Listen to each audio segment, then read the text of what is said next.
গাঞ্জা এবং যে জোয়া, এই মাদক সব কিছু বিক্রি হচ্ছে ওপেন। আগে তো গোপনে করতো, এখন রাস্তার ধারে ওপেনে করছে। এগুলো কিন্তু প্রতিরোধ করতে গেলে ওরাই হুমকি ধামকি, মারবো, কাটবো, ধরবো, আয়, মানে ওরা বড় পালোয়ান।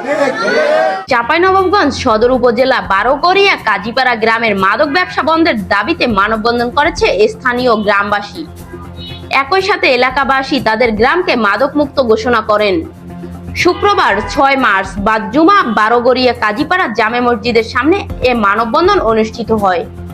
মানববন্ধনে স্থানীয় সাবেক ও বর্তমান জনপ্রতিনিধি, সমাজসেবক, ইমাম, মুছল্লি ও কাজীরা, গ্রামের বিভিন্ন বয়সী নারী পুরুষ স্বতঃস্ফূর্তভাবে অংশগ্রহণ করেন। মানববন্ধনে বক্তারা বলেন, ছোট গ্রামের কাজীপাড়া 4 থেকে 5টি দলের একটি মাদক ব্যবসায়ী চক্র দীর্ঘদিন ধরে মাদক ব্যবসা চালিয়ে আসছে। এসব চক্রের কারণে গ্রামের সাধারণ মানুষ অতিষ্ঠ হয়ে উঠেছে।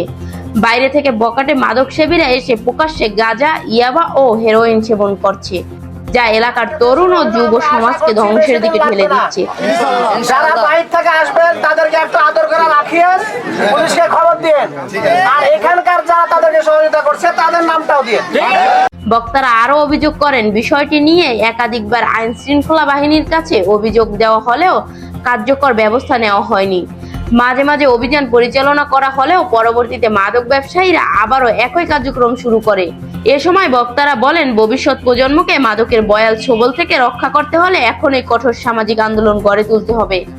প্রয়োজনে গ্রামবাসী ঐক্যবদ্ধ হয়ে মাদক ব্যবসায়ীদের বিরুদ্ধে কঠোর প্রতিরোধ গড়ে তুলবে বলেও হুঁশিয়ারি দেন তারা।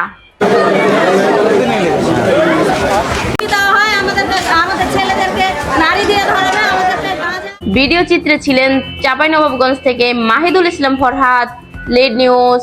এক্সট্রা বেতন লাগে।